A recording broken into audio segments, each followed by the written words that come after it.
When most people think of Vikings, they picture longships slicing through icy seas, hornless helmets, and warrior clans raiding distant coasts. But behind those dramatic scenes was a quieter, more ingenious world of craftsmanship. The Vikings were master builders of ships, houses, barns, fortifications, tools, and even wooden roads, and they understood wood better than almost any culture in early Europe.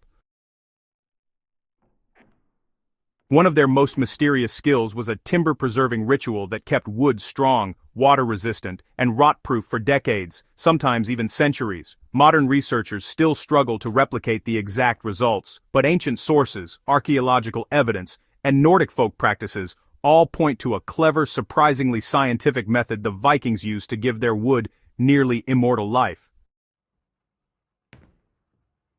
It started with cutting trees at the death of the moon. The ritual began even before the tree was cut down. Vikings believed wood harvested during the wrong lunar phase would rot faster, crack, or be infested with insects, so they cut trees only during the waning moon, what they called the moon's death. But this wasn't superstition. Modern forestry discovered that water content inside trees really does fluctuate with moon phases. During the waning moon, sap levels drop, moisture content is lower, fungal activity is reduced, wood fibers compress more evenly. Trees cut during this time shrink less, dry faster, and resist insects better.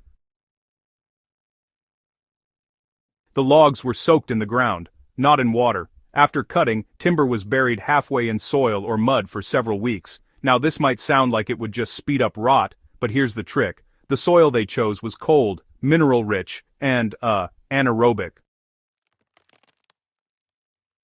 Burying wood in this kind of environment did a few things. It drained the sap, replaced it with minerals like silica and iron, hardened the fibers, prevented oxygen-driven decay, and even compacted the outer layers. It was, honestly, kind of like a primitive version of modern pressure treatment, except done with nature instead of chemicals.